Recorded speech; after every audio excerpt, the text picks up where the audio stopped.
Tudo. Michele, você falou de uma experiência muito negativa, marcante, que foi aquela primeira lá do acidente, mas eu queria também que você compartilhasse com a gente alguma experiência que você passou boa, construtiva, que te surpreendeu durante esse período de jornalismo, assim, que você menos esperava e que te surpreendeu. A cobertura da beatificação e canonização dos mártires de Cunhaú e Uruaçu. Uruaçu, eu tive a oportunidade de estar presente nos dois momentos lá em Roma, no Vaticano, né, onde aconteceu primeiro foi a canonização, a beatificação e depois a canonização, né? Uhum. E me surpreendeu muito pela energia do lugar, por toda a história envolvendo aqueles personagens, né, que inspiraram aí toda um sentimento de cristandade, né? Então foram momentos para mim muito, muito Então bacanas. você foi escalado da equipe daqui para poder acompanhar e fazer essa cobertura lá? Aí Foi. geralmente quando vai assim, vai uma equipe, quantas pessoas assim, mais ou menos? Só para ter uma noção. Duas. Duas pessoas? Porque filma e você. É isso? Duas. Eu pensava que era no mínimo umas quatro. A gente Duas. pensava que era. A Fabiana tem uma que fica em Roma, que tem também uma equipe lá. A minha cabeça é bem Scaranzi. Fabiana? Não sei se é Não é Fabiana. Fabiana Scaranzi, não. É Scalabrini. Alguma coisa assim. Num dos episódios eu fui pedir ajuda para ela, mas parece que a equipe dela também não é lá muito grande, não. O pessoal, né, que faz correspondente, que é correspondente internacional, não tem muita legal. Isis Scamparini. Isis Scamparini, viu? Exatamente. Ainda bem que tem você para me salvar, Cleide. É bom, porque tipo, é muito bom, a memória é recente. Mas já fica um Alzheimer, né? É verdade. Mas foram momentos bem bacanas. Para o exterior, quantas matérias mais ou menos você fez? Ou só foi essa mesmo? Fora do país, só essas, né? Fora do estado, algumas. Que a gente tinha um quadro dentro do Jornal Hoje chamado Tô de Folga, em que para que o telespectador pudesse ter uma sensação de visitar junto com o repórter pela primeira vez, eles mandavam repórteres que nunca tinham ido para determinado local para contar em primeira pessoa, né? Olha, eu estou aqui conhecendo as cataratas do Iguaçu, ou a água cai com muita força. Então dá essas percepções de um olhar diferente. Era um quadro que a gente tinha, acho que era toda sexta-feira, se eu não me engano, no Jornal Hoje, toda sexta-feira, e eu tive a oportunidade de ir para o Pará, para o sul do país. No caso, você ia pelo Jornal Hoje, era convite do Jornal Hoje que você ia. Isso, para fazer matérias fora do estado sobre o turismo, e era bem interessante, bem legal. E surgia convites, Michele, nessa época, no caso assim, para você... Ei, você está em Natal, quer vir aqui para o Rio de Janeiro, São Paulo ou outro estado? Teve, na verdade, só uma oportunidade nesse sentido, que eles estavam renovando a equipe do Mais Você e que estavam precisando de repórter lá. Mas, por várias questões, não compensava você. Meus filhos eram muito pequenos, né, na época, e os três mais velhos, então você ir para uma cidade como São Paulo, né, embora com toda a estrutura profissional, mas sem nenhum suporte muito desafiador. pessoal, de não ter mãe perto, não Lá ter chove mais também, né? Eu tenho até família lá, mas não seria algo possível no meu entendimento no momento. Já te convidaram para política? Algumas vezes. E por que você não aceitou? Por que você não? Você tem interesse? Como é que você vê isso? Não, eu acho a política muito importante, respeito demais os políticos, acho que tem políticos muito, muito bons, embora o momento atual do país não seja dos melhores, mas eu não me vejo na política, não acho que eu tenha esse perfil de repente, brigar por uma matéria e, na verdade, não ter que ceder, né, aos meus princípios. Eu acho que meus pais, eles me passaram valores muito fortes, de ética, de comprometimento, de transparência na forma de ser, e que eu acho que isso, no momento, é incompatível com uma carreira de político nos moldes da política atual. Entendi. Muito desafiador, né, hoje em dia. Eu acho que eu não conseguiria. Então, assim, a buscar algo Sim, sim. que iria me afrontar enquanto ser humano, eu prefiro não. Prefere ter paz, como diz o amigo. Eu acho a política muito importante, mas não me vejo ocupando um espaço político, não. Verdade. Outra coisa que eu ia te perguntar, Michele, o que mais você gosta de fazer quando você não está trabalhando e tomando conta dos seus filhos? Ah, tem muita coisa. Adoro praia, adoro ler, adoro ver filme. 5 horas da manhã, essa mulher tá correndo. Adoro. É o costume do jornal, né?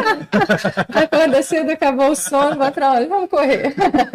Mas tem muita coisa que eu adoro fazer, adoro ver filme, ler, são meus prediletos. Ver filme e ler. Ver filme, ler.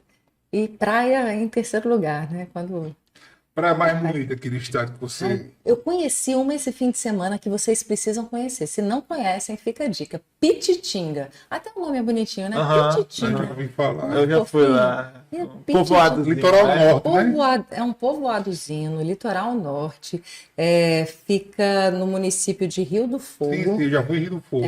Fica um pouquinho depois ali de Maracajaú. Nossa, que delícia! A praia é maravilhosa, né? E tem alguns lugarzinhos bem charmosinhos, assim, acho que para hospedagem, não fiquei hospedada lá, mas um restaurantezinho gostoso também, Onde me bem surpreendeu foi Rio do Fogo. A questão dos parrachos lá. Primeira vez que eu estive lá, não tinha noção de que a gente tinha uns parrachos tão lindos quanto o Rio do Fogo. Nosso Assim, litoral aqui muito é bonito, magnífico. muito bonito. Sim, não, eu sou Fantástico. apaixonada. Eu falo, eu não nasci aqui, mas eu sou potiguar de coração. Que terra maravilhosa. Terra abençoada, né, É Michele? demais, é demais, é demais. Você veio morar aqui com quantos anos? Com 18, 17 Foi para 18 mesmo? anos. Foi. Mas Não, explica só pra morei gente também, aqui. porque até que a gente jogou pro final, mas seu pai era militar e eu vi Isso. que ele tem muito essa questão de transferências, né? É. Eles eram sempre ficando transferidos e até que vocês optaram por ficar por aqui mesmo. A gente veio de João Pessoa para cá, então ele passaria mais 2 anos aqui, e foi o período que eu comecei a faculdade, que aí eu comecei a trabalhar logo na sequência, e na sequência me casei pela primeira vez, e aí não tinha como eu sair daqui. Aí meus pais depois saíram, né, e voltaram quando eu me separei, aí eles ficaram aqui comigo. Linkando um pouco hoje para as redes sociais, esse mundo muito competitivo e de comparações, qual seria a mensagem que você deixaria para as mulheres que te acompanham ali, que a gente vê que hoje o Instagram é meio que você todo dia tem que estar ali postando algo, quando você não posta, não sei se com você é assim, existe uma cobrança ou não. Acaba sendo, acho que muitas vezes, assim, uma autocobrança, né? A gente acaba querendo também essa janela, né?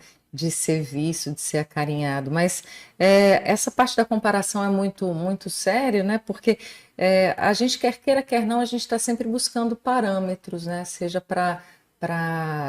de beleza, seja de conhecimento, seja profissional, né? Então, a comparação ela é muito, eu não posso dizer nociva porque seria incorreto, mas a comparação ela precisa ser tratada com muito cuidado para não gerar nenhum transtorno. Eu digo isso porque além da gente, por exemplo, vai comparar o nosso tipo físico com de uma mulher, de uma outra mulher, ou enfim, de uma influencer que seja, mas até que ponto que isso não tá tirando a gente também do nosso centro, né? Eu acho que sim, buscar saúde é sempre importante, buscar qualidade de vida é sempre importante, saber que a gente precisa ter principalmente como parâmetro a gente mesma. Eu não quero ser melhor do que o Adriano, do que o Cleiton, né? Eu quero ser melhor do que eu mesma, né? Então a gente ter em mente isso, eu acho que é o principal, para a gente evitar até adoecer mesmo, Sim, que sim. acontece muito. Eu acredito que duas coisas muito parecidas que você abordou agora é comparação, mas eu acredito que existe admiração. A comparação sempre leva mais para o lado nocivo, concordo. Nesse ponto de eu estar me comparando com o Cleiton, eu achar que eu sou melhor nele que isso. E existe a questão da admiração. Chega assim, eu admirar o profissional que Michele é, que Cleito é, e eu usar isso como inspiração. Não desejando a vida de Michele ou a de Cleito, mas usando isso como referência. O limiar é muito sutil, eu acho, Adriano, porque até que ponto que a nossa consciência consegue lidar com isso de uma forma que não seja perniciosa. Eu acho que a admiração, sim, eu concordo com você, existem pessoas, as pessoas que conseguem lidar muito bem com as redes sociais e ter aquelas pessoas nas quais ela se inspira, se motiva e que segue para melhorar até o próprio estilo de vida. Poxa, eu tô vendo aqui que tem uns chips de batata doce super chique aqui, super dentro do plano alimentar de todo nutricionista, mas assim, a gente pensar também em como isso afeta a gente de uma forma mais integral, porque quer queira, quer não, a gente tem acho que o ego às vezes muito frágil, né? Então a gente está ou em busca de aplauso e tem os haters que aí estão ali recriminando, né?